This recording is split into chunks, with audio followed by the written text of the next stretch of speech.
I've been in a 3-year relationship with Rosalie Lowe so far. Alas, she's been nothing but courteous toward me due to the fact that she hates physical contact. But on my birthday, I witnessed the noble and cold-looking girlfriend of mine kissing and hugging another man passionately. Only then do I realize that Rosalie just hates me all this time. At that moment, I decide to set her free and let her stay with the man she truly loves. But Rosalie appears at my wedding and begs me to give her another chance. I just shake my head coldly. I find women who have gotten tainted by other men filthy. My girlfriend, Rosalie Lowe, started ignoring me over an ordinary argument. She didn't answer my calls or reply to my messages. She only replied with a yes when I said I would go to her place in 2 weeks to celebrate her birthday. I was overjoyed, so I used the money I had originally set aside for a new laptop to buy her a gift. Then I bought a train ticket and traveled hundreds of miles to the city where she lived. The moment I got off the train, it felt like a lifetime had passed. The 14-hour-long trip was exhausting. For the first time, I felt like I could fall asleep while standing. However, upon the thought of meeting my girlfriend soon, I was thrilled. I was nervous on my way to her campus. I wondered how she would react when she saw me. Would she throw herself into my arms excitedly? Would she nod at me calmly like she always did in the past? Rosalie had always been aloof and prideful. She was distant and beyond everyone's reach. I should be grateful to have someone like her as my girlfriend. I let out a sigh when I thought of our argument. I think I should apologize to her later. I arrived outside the campus. Before I even got out of the car, I spotted her at the stall next to the entrance. Just as I was about to raise my hand and greet her, a tall, charismatic man clad in a suit suddenly appeared beside her. He casually took the half bottle of water Rosalie had left and finished it in one gulp. Rosalie seemed unbothered, and she even blushed shyly. I widened my eyes and almost thought I had gotten the wrong person. I was surprised to see such a gentle side of Rosalie. A tall, charming young man and a bright, smiling young lady ran around freely in the gentle summer night breeze.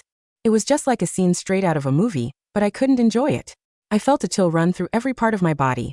For the first time, Rosalie felt like a stranger to me. She was a prodigy known by everyone in the state. She was accepted to Boston College before turning 18 years old. And at 21, she was already a rising star in academia. However, she had a strange habit, and that was why we were ignoring each other. Rosalie hated it when others had physical contact with her. She was almost obsessively averse to it. She never took public transport or even attended any social gatherings in school. It was impossible to see her in a crowded place. When we went for a meal together, she would make a reservation for private dining in advance. As her boyfriend, I thought I was the exception. When we first got together, I accidentally touched her arm, and she sprang back as if she had been electrocuted. Not only did she wipe her arm with a wet tissue multiple times, but she also ignored me for a month after that. Although we had made our relationship public, we never kissed or hugged each other. There was even a wet tissue separating our hands when we held hands for the first time. On our first anniversary, we went to a movie. I finally mustered my courage and held her hand. Despite being in public, she shot up to her feet and screamed. Then she left in a hurry. After that incident, I soothed her and also secretly comforted myself, thinking that prodigies tend to have some weird habits. I thought she would slowly accept me after some time. Every year, during celebrations like Valentine's Day, I would see photos of my roommates kissing and being lovey-dovey with their partners. I was envious and even jealous of them. This year on Valentine's Day, I sent a screenshot of my Instagram feed to Rosalie and jokingly said, "We've been together for so long but we've never hugged each other. Why don't we take a photo and post it this year?" She didn't reply to my message. At midnight, I couldn't take it anymore and texted her, only to find out that she had blocked me. She always did that to express her dissatisfaction. I kept coaxing her, and she only unblocked me after 2 weeks. She didn't even apologize to me or say anything to comfort me. I had traveled hundreds of miles. I had crossed almost half of Zanston, only to be greeted with such a scene. The man caught up to Rosalie. Laughing, he grabbed Rosalie's hand and held her in his embrace. I felt a pang in my heart when I saw the drastic difference. At the same time, Rosalie finally spotted me, who was across the road. Rosalie froze, and the smile on her face faded instantly. Then, she slipped back into her usual haughty and aloof demeanor. She gently pushed the man away and strode toward me. "Rosalie, where are you going?" The man grabbed her wrist and followed her. Rosalie stopped in her tracks, but she didn't shake off the man's hand. She walked up to me and stared at me calmly, saying, "You're quick." Of course. I had traveled here overnight. I opened my mouth, but nothing came out. Before today, I thought her indifference toward me was the gentlest she could be. I swallowed all the words I wanted to say and took a deep breath. Then I forced a smile and said, "Happy birthday." I handed her the gift I had been carrying. Just as Rosalie wanted to raise her hand, the man's eyes flickered. He gently pulled her back a little and reminded her, "Rosalie, the movie is about to start. Let's go." Rosalie's fingers brushed against the back of my hand. She turned around and left with the man without hesitation. She was so obedient that I felt like I didn't know her anymore. After taking a few steps forward, she suddenly turned around. Do you want to join us? I had come across countless videos and thought everything was fake when I saw a man pestering a woman after she betrayed him. It made the situation look ugly. I had even said that if my future girlfriend were to do the same, I would throw the flowers at her face without a second thought. But the reality was, I strode forward subconsciously and followed behind them. My mind went blank, and the scene from moments ago kept flashing before me. The passers-by's gazes made me feel uneasy. I felt out of place as I followed behind the couple. When we were in the cab, I felt like a tour guide or a burden. But she was someone I had loved for many years. How could I just give up on her? The man was chatty, and he kept talking about interesting events that had happened at school. Rosalie chimed in and chuckled from time to time. She was completely different from the time when she was with me. When we first started dating, I used to share anecdotes from my daily life with her. Even though she never seemed to respond to me or care about what I said, I still enjoyed telling her. One day, I excitedly told her about a couple I met downstairs, and she asked impatiently, "Do you have nothing better to do every day?" After that day, I never told her about trivial things like that again, not even a word.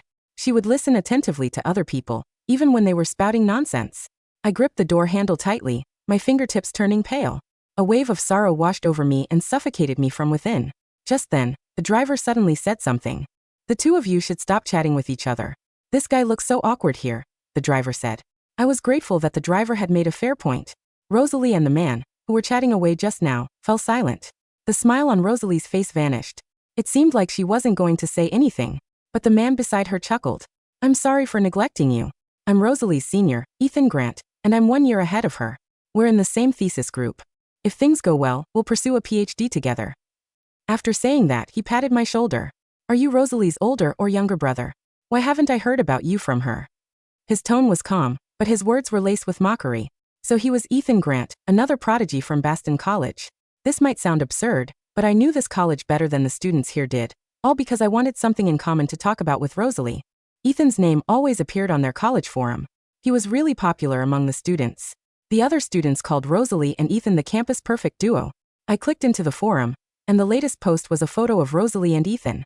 They stood on the stage, and Ethan wrapped his arm around Rosalie's waist. They were smiling brightly as if nothing in the world mattered to them. The audience was shipping the two as a couple. I had to admit that I was jealous. Rosalie remained silent all the time. I figured she could sense the sarcasm in Ethan's words, but she didn't speak up for me. "I'm her boyfriend." I grinned. I didn't plan to keep our relationship a secret. Ethan's smile froze, and he quietly withdrew his hand.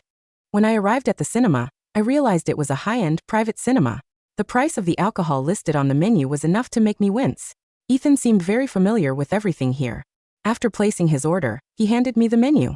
"I've ordered Rosalie's favorite dishes. Have a look at the menu and order something for yourself." This place served Wheelian cuisine. Even the cheapest steak cost $300 per serving. Rosalie actually enjoyed eating all this. Before she became known as a prodigy, she came from an ordinary family, just like me. When we went on dates, we usually ordered set meals from a roadside stall. Sometimes, we would also splurge on barbecues. We would go for a cheap buffet, even if we wanted to have Wheelian cuisine. Seeing I was in a difficult situation, Rosalie finally said, "1 serving of pork chop, please." Ethan took a sip of the coffee and flashed a sarcastic grin. "Pork chop stinks." Rosalie shook her head. "He doesn't like to eat beef." It wasn't that I didn't like beef, but that I thought it was expensive. A surge of bitterness rose within me when Rosalie suddenly acted so caring toward me. She knew how to have me wrapped around her finger. She would do something to hurt me, then comfort me the very next instant. Whenever I felt like giving up, she would give me hope to keep going. Rosalie and Ethan chatted away while watching the movie, whereas I didn't know the name of the movie even after it ended. I had traveled 14 hours by train and only had some instant food. I didn't have an appetite when I was completely exhausted. Once the movie was over, Ethan suddenly stood up and ordered, "Come in now." As soon as he said that, a few workers came into the room, holding LED signs and wheeling in a cake.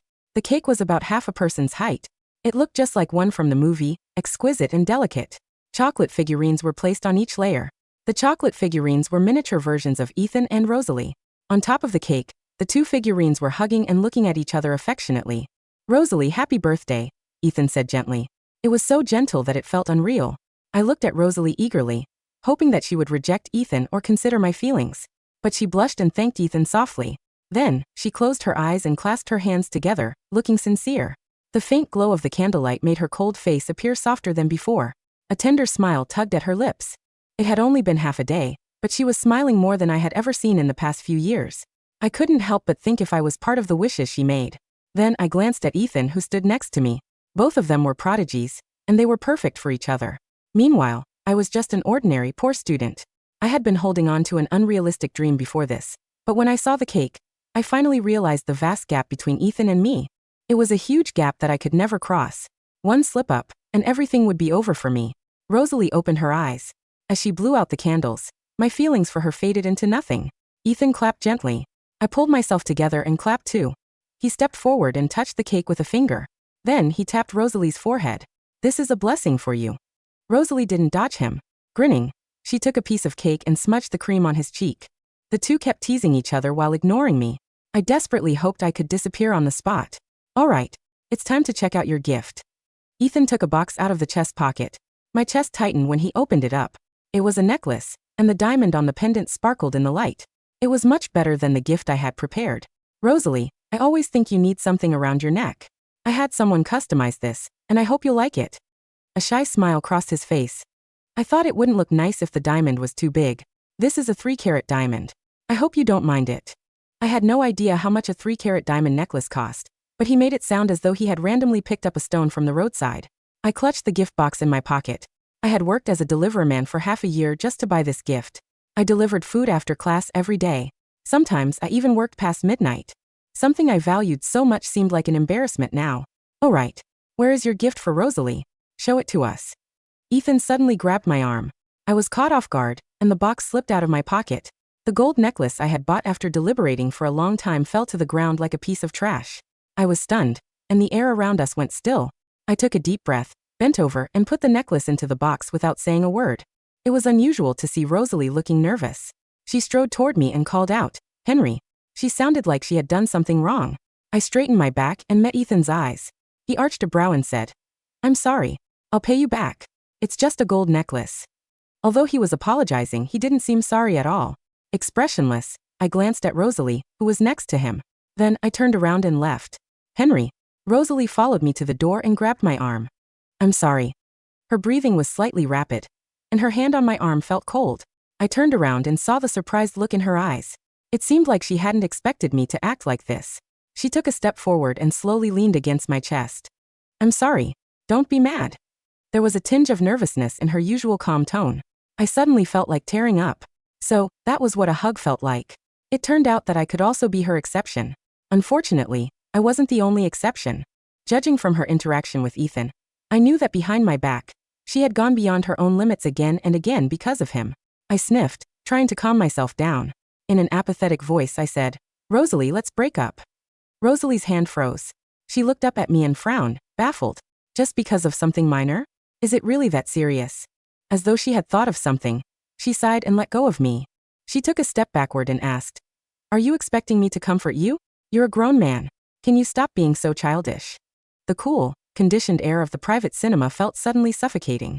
I looked at Rosalie's face.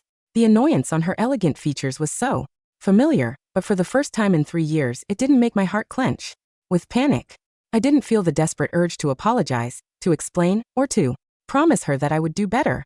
I just felt a profound, exhausting empty space where my love for her used to be. "Yes, Rosalie," I said, my voice quiet, steady, and entirely devoid of the old, trembling anxiety. "It is that serious, and I am being very adult about it." I pulled my hand from her grip. I didn't do it with violence, I simply stepped back, letting her fingers slide off my sleeve. I reached into my pocket, pulled out the gold necklace I had worked 6 months as a delivery driver to buy, and placed the small velvet box on the marble ledge by the door. "Happy birthday," I said softly. "You don't have to worry about my childish tantrums anymore." I turned on my heel and walked out of the cinema. "Henry, Henry, stop." Rosalie's voice called out behind me, her tone carrying a sudden, rare note of sharp panic. I heard her running across the carpet, her footsteps quick, but I didn't stop. I pushed open the heavy glass doors of the venue and stepped out into the humid summer night. The city of Baston was vast, glowing with millions of lights, but it was a city that had never belonged to me. I had only come here to be a shadow in her world. I hailed a taxi, rode straight to the train station, and bought the next available ticket back to Zanston. The 14-hour return trip was just as exhausting as the journey here, but as I sat by the window of the rumbling train, watching the dark, empty plains of the country slide past, the heavy, crushing pressure in my chest slowly began to lift. I pulled out my phone. I systematically uninstalled the Boston College Forum app. I logged into my social media, deleted every photo of her, and deactivated my accounts. Finally, I opened her contact card, hit block, and deleted her number. For 3 years, I had shrunk myself to fit into the tiny, sterile corner of her life. I had accepted her coldness, her rules, and her blocks as the price of loving a prodigy. But as the train crossed the Zanston border in the morning light, I realized something wonderful. The sun was still rising. The world was still turning. And I was finally free. The transition from a shadow to a man was remarkably quick. Without the constant, draining anxiety of managing Rosalie's erratic moods, and without the physical exhaustion of working midnight delivery shifts to buy her luxury gifts, my mind was sharper than ever. I was a senior engineering student at Zanston University, a highly respected institution in my own right, though I had always treated my own education as secondary to her legend. I threw myself into my research, spending 18 hours a day in the university's advanced robotics lab. Within a year, my team won the National Automation Challenge, securing a patent that was quickly acquired by a major tech conglomerate for a multi-million-dollar licensing fee. I was no longer the poor, delivery driver boyfriend. I was a rising star in the automation industry, with a personal wealth trust and a brilliant corporate career ahead of me. And during my master's research at the firm, I met Jane. Jane was the lead system architect of the project, a brilliant, elegant woman, with a sharp, dry sense of humor and an effortless, warm confidence. She didn't have eccentric genius habits. She didn't make reservations for private dining to avoid crowds, and she didn't jump back as if electrocuted if my hand brushed her sleeve. When we walked through the crowded streets of the city, she would naturally reach out and wrap her hand around mine, her skin warm, dry and real. "You're overthinking the system logic again, Henry," she said to me one evening. As we walked through a sunny park, her fingers lightly tapping my cheek. I looked at her, and a soft, deep warmth filled my chest. Loving her was so incredibly easy. It didn't require negotiations, wet tissues, or endless, exhausting apologies. It was just a steady, mutual light. Meanwhile, back at Boston College, Rosalie's perfect life was beginning to rot. After I left, she and Ethan had officially gone public. They were the campus perfect duo, appearing on the cover of the university newsletter, their research highly celebrated. But the reality of their partnership was a silent, toxic nightmare. Ethan was a man of immense arrogance and even greater greed. He had loved Rosalie's brilliance because it made him look good, but once they began their PhD research together, he systematically began to claim her work as his own. Presented her algorithms to the academic board under his name, using his family's influence to ensure she stayed in a secondary, supporting role. Worse, Ethan was a serial player. Without a husband or a rival to compete against, his devotion to Rosalie quickly faded. He began to openly flirt with other junior students, staying out late at clubs, and when Rosalie confronted him, he laughed in her face. "Rosalie, don't be so sensitive," Ethan had said, the exact words she had once used on me. "We are business partners. My personal life is none of your concern. Stop acting like a hysterical child." She had sat in her quiet, expensive apartment, staring at the empty space on her sofa, and for the first time, the memory of the boy who had traveled 14 hours on a train just to buy her a gold necklace began to choke her. She tried to contact me. She tried to call my old number, only to find it was disconnected. She tried to search for my social media, only to find I had completely vanished from her world. She realized with a sudden, suffocating horror that I hadn't been throwing a childish tantrum. I had simply walked out of her story, closing the door behind me. 2 years later, the grand ballroom of the Ritz-Carlton in Zanston was filled with the city's elite. Crystal chandeliers cast a dazzling, warm light over the elegant crowd of tech executives, academics, and socialites. It was my wedding day. I stood near the entrance of the ballroom, wearing a bespoke black tuxedo. I looked sharp, confident, and entirely at peace. Jane was standing beside me in a breathtaking minimalist silk gown, her arm naturally hooked over mine, her eyes shining with absolute warmth as we greeted our guests. And then the heavy double doors of the foyer were pushed open. A woman walked into the lobby. She looked entirely out of place among the elegant, sun-drenched crowd. She was pale, her expensive designer coat looked crumpled, and her eyes were hollow, dark, and filled with a frantic, desperate exhaustion. Her hair was slightly disheveled, and she looked at the wedding sign, Henry and Jane's wedding, with a look of profound, agonizing ruin. It was Rosalie. She had traveled hundreds of miles, not on a first-class ticket, but on a crowded, public train, her hands shaking as she clutched a crumpled piece of paper. Our wedding invitation she had managed to find through a mutual acquaintance. She marched through the lobby, ignoring the security guards, and stopped right in front of us. "Henry," she whispered, her voice cracked, trembling with a frantic, pathetic hope. "Henry, please." Jane's hand on my arm tightened slightly, but I gently patted her fingers, signaling that it was okay. I looked at Rosalie, my expression polite, distant, and entirely empty. "Rosalie," I said, my voice carrying the formal, cold tone I would use with a stranger who had walked into the wrong room. "This is a private celebration. I don't think you're on the guest list." "Henry, don't be like this," she sobbed, tears instantly spilling down her pale face, ruining her makeup. "I know the truth now. Ethan, he used me. He stole my thesis. He's gone, Henry. I broke up with him months ago. I realized you were the only one who ever truly loved me. You stayed up until midnight, you delivered food in the freezing rain just to buy me a gift." She took a step forward, her hand reaching out, her fingers trembling as she tried to touch my sleeve, the sleeve she had once refused to touch without a wet tissue. "Please, give me another chance," she begged, her voice cracking as she fell to her knees on the polished floor. "I'll change, Henry. I'll let you hold my hand. I'll let you kiss me. I won't use tissues anymore. Just don't marry her." I looked down at her, kneeling in her crumpled coat, weeping at my feet in front of the city's elite. 3 years ago, I would have torn my own heart out just to hear her say those words. I would have accepted any terms just to be her exception. But now, looking at her, I felt absolutely nothing but a cold, heavy disgust. "I find women who have gotten tainted by other men filthy," I said, my voice quiet, but it cut through the silent lobby like ice. Rosalie froze, her eyes widening in pure, agonizing shock. She looked at me as if she had been struck by lightning, her lips parting but no sound coming out. Jane stepped forward, her elegant, warm presence completely filling the space between us. She naturally reached down, took my hand in hers, our fingers locking together with a perfect, comfortable warmth. No hesitation, no rules. Just pure, easy connection. "Let's go back inside, Henry," Jane said softly, her eyes shining with absolute love. "Our guests are waiting." "Of course, Jane," I said. I turned and walked back into the grand, crystal-lit ballroom, my footsteps confident and steady on the polished floor. I didn't look back. As the heavy, mahogany doors of the ballroom slowly swung shut, cutting off the sight of the weeping girl on her knees, I felt the warm, bright light of my new life wash over me. The performance was entirely over, and the curtain had finally fallen on the ghost of my past.